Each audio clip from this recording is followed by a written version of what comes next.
NH चौड़ीकरण में तोड़फोड़ शुरू हो चुकी है। मुआवजा बंटने के बाद से ही बुलडोजर राज शुरू हो गया है।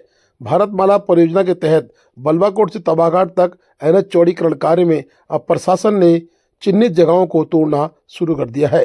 कुछ लोगों के आरोप हैं कि अब भी कई प्रभावित परिवार मुआवजे से वंचित हैं।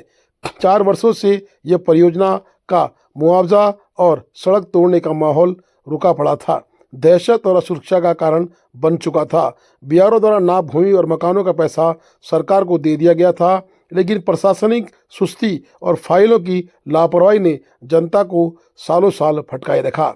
अब जब बुलडोजर मैदान में उतर चुके हैं तो लोगों को आधा अधूरा और विवादित मुआवजा भी थमाया जा रहा है। मुआवजा मिलने के आरोप लोग खुलेआम लगा रहे हैं कि कम मिल रहा है। स्थानीय ग्रामीण कमल कौशल ने गंभीर आरोप लगाते हुए कहा कि उनकी नाप भूमि पर बने मकान का मुआवजा कम दिया गया है। उन्होंने मुआवजा वितरण में मिलीभगत और हेराफेरी की आशंका जताई है।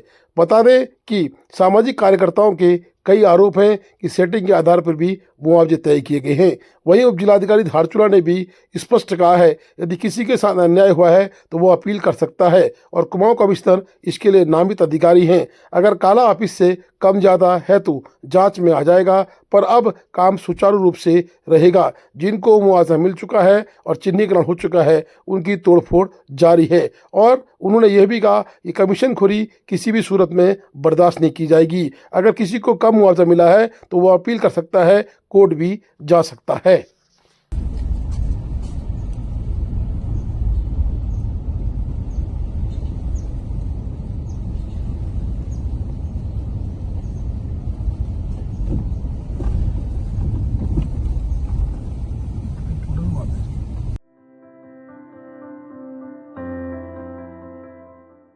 अंकिता भंडारी हत्याकांड से जुड़े कुछ नाम बाहर निकले हैं, जिसमें प्रदेश प्रभारी दुष्यंत कुमार गौतम का नाम उजागर किया गया है। इसके चलते पूरे उत्तराखंड में एक बार पुनः अंकिता भंडारी को न्याय दिलाने की मांग बलवती हो चली है। इसी के लिए निमित्त जिला अध्यक्ष कांग्रेस कमेटी ढियाट मनोहर टोलिया के नेतृत्व में मुनस्यारी के शास्त्री चौक में जोरदार नारेबाजी, पुतला दहन किया गया। जिलाध्यक्ष मनोहर टोलिया ने कहा, अब सोशल मीडिया के माध्यम से जब नाम उजागर हो गया है तो सरकार को चाहिए कि अंकिता हत्याकांड की निष्पक्ष सीबीआई से जांच कराए और दोषियों को कड़ी से कड़ी सजा दे, ताकि कोई भविष्य में हमारी बहू बेटियों पर बुरी नजर न डाल सके। के द्वारा शास्त्री चौक में पुतला दहन किया गया अंकिता हत्याकांड के संबंध में, तो इसमें आप इस विकास खंड और यहाँ के कांग्रेस के जिला अध्यक्ष हैं, इसमें क्या कहना चाहेंगे? देखो, सर्वप्रथम डिडिहाट जिला संगठन का जो डिडिहाट जिला है, डिडिहाट के अंदर, धारचूला के अंदर, मुनस्यारी के अंदर, पूरे विकास कनाली सीना के अंदर, सारे विकास खंडों के भीतर जो है आज उत्तराखंड सरकार के जो अंकिता हत्याकांड जो भी इन्होंने कहा कि हत्याकांड में जो है जो लिप्त थे उनका जो है पर्दाफाश हो चुका है। और लेकिन इन लोगों ने, कौन नेता थे, वो उत्तराखंड सरकार छिपाना चाह रहा था और वीआईपीज का नाम उजागर नहीं करना चाह रहा था। आज देखिए उत्तराखंड में जितने भी बेटियों की हत्या हुई है, बहनों की हत्या हुई है, उसमें से एक चर्चित हत्याकांड जो है अंकिता भंडारी हत्याकांड में जो वीआईपीज का नाम जो उजागर नहीं किया जा रहा था, वो क्योंकि इसलिए उजागर नहीं कर रही थी उत्तराखंड सरकार, क्योंकि उसमें भारतीय जनता पार्टी के प्रभारी, उत्तराखंड के जो प्रभारी थे दुष्यंत गौतम जी का नाम आ रहा है और उनके साथ साथ जो वहाँ के स्थानीय विधायक हैं उनका नाम आ रहा है। हम चाहते हैं कि तत्काल इसमें दोबारा दूसरे सिरे से जांच हो और सीबीआई जांच हो, और जांच होने के बाद तत्काल, चाहे वो वीआईपीज हो, विधायक हो, चाहे मंत्री हो, भारतीय जनता पार्टी के चाहे कितने भी कोई भी हो, जो सफेद फोर्स, चाहे वो कोई भी नेता हो, किसी भी पार्टी का हो, तत्काल उसको गिरफ्तार कर जेल भेज देना चाहिए और मौत की सजा सुनाना चाहिए। अगर उत्तराखंड सरकार ये नहीं करती है तो तत्काल पूरे प्रदेश व्यापी आंदोलन हमारे प्रदेश अध्यक्ष, हमारे पीसीसी चीफ गणेश गोदियाल जी ने, माननीय गणेश गोदियाल जी ने, पूरा उत्तराखंड में आज हर जिले में, हर ब्लॉक में जो है पुतला दहन कार्यक्रम रखा गया है।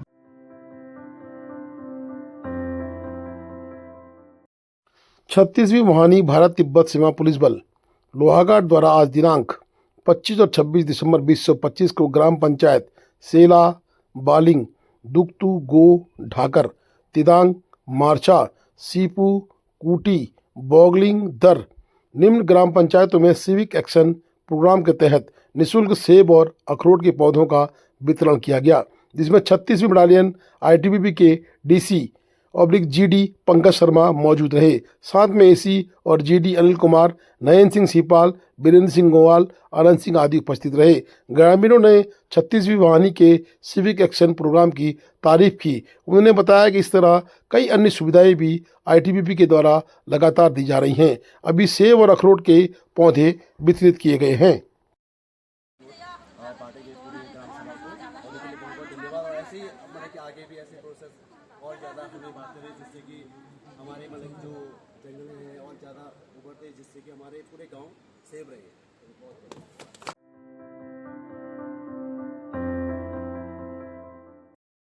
तहसील मुंशियारी के ग्राम सभा साई पोलो में लगे जियो के टावर नाम मात्र के टावर हैं।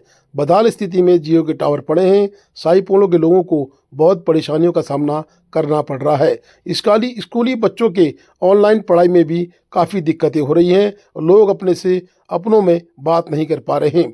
जिलाधिकारी पिथौरागढ़ को तत्काल लोगों ने मांग की है कि बदहाल टावर को ठीक कर नेटवर्क को सुचारू किया जाए। जियो को लोगों से संपर्क करने में जियो के कर्मचारी ग्रामवासियों की बात नहीं सुनते हैं। ग्राम प्रधान ने मजबूरी में आंदोलन करने को बाध्य होंगे भी कहा है। वहीं विक्रम दानू जिला पंचायत सदस्य प्रतिनिधि के रूप में वहां पहुंचे और उन्होंने पूरे स्थान का निरीक्षण करने के बाद आंदोलन की स्थिति पर प्रशासन की जिम्मेदारी तय की है। अभी हम लोग हैं मुंशियारी विकास खंड के सबसे दुर्गम क्षेत्र साई पोलो, और यहाँ की बहुत स्थिति खराब है। और मेरे सामने है जियो का टावर लगाया गया है जो बदहाल अवस्था में है, अभी तक सही तरीके से नहीं चलाया गया है, जिससे साई पोलो कुरी और जीमिया साई पोलो साई भाट के लोगों को नेटवर्क के लिए बहुत परेशानियों का सामना करना पड़ रहा है। मैं शासन प्रशासन, जिला प्रशासन, माननीय मुख्यमंत्री महोदय और जिला अधिकारी महोदय पिथौरागढ़ से मांग करता हूं कि इस बदहाल टावर को ठीक कर नेटवर्क को सुचारू किया जाए, ताकि यहां के लोगों को राहत मिले। और नेटवर्क खराब होने से यहां के लोगों को बहुत परेशानियों का सामना करना पड़ा है। तत्काल संज्ञान नहीं लिया गया, इस बदहाल टावर को ठीक कर नेटवर्क को सुचारू नहीं की गई तो हम उग्र आंदोलन के लिए बाध्य होंगे, जिसकी संपूर्ण जिम्मेदारी शासन प्रशासन की होगी। धन्यवाद।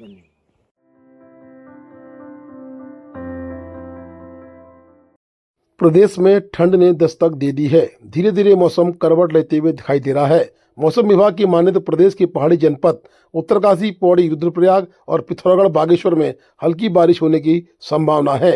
मौसम विज्ञान केंद्र निदेशक डॉक्टर CS तोमर के अनुसार 3000 से 3500 की ऊंचाई वाले क्षेत्रों में बर्फबारी भी हो सकती है। साथ ही 3 दिन बाद तक का मौसम शुष्क बना रहेगा।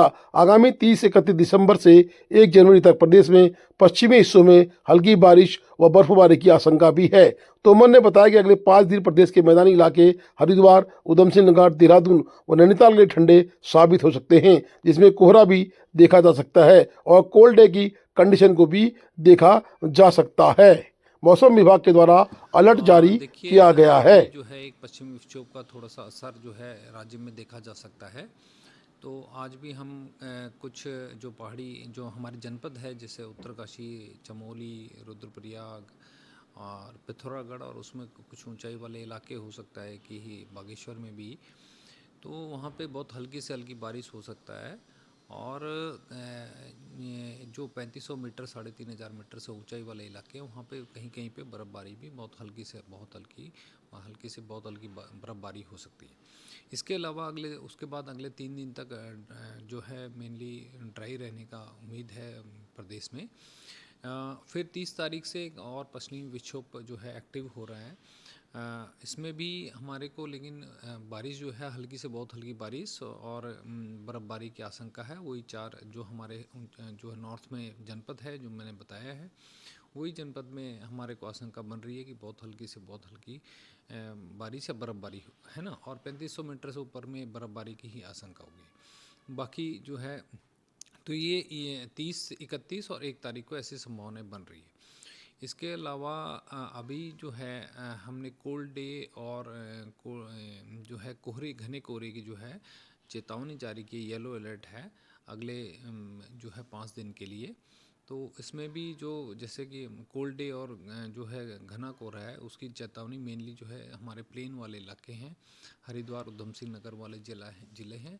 उसके अलावा जो है नैनीताल है, चंपावत है, देहरादून, पौड़ी जैसे ज़िले हैं, यहाँ पे कोल्ड डे वाली कंडीशन हो सकती है, जिसमें कि टेम्परेचर जो है ना डिपार्चर नॉर्मल डिपार्चर से 4.5 से 6 माइनस 6.5 डिग्री के आसपास रहता है। और घने कोहरे की भी आशंका जो है इन्हीं जो है जनपदों में जो प्लेन्स वाले जनपद है और उनसे लगे हुए जनपद है, इंक्लूडिंग जो है पौड़ी हो गया है, उधर नैनीताल और चंपावत हो गया, इधर देहरादून हो गया उत्तर हरिद्वार के साथ साथ में। तो ऐसी आशंका अगले 5 दिन तक बनी हुई है। Please do like, share and subscribe DCL News.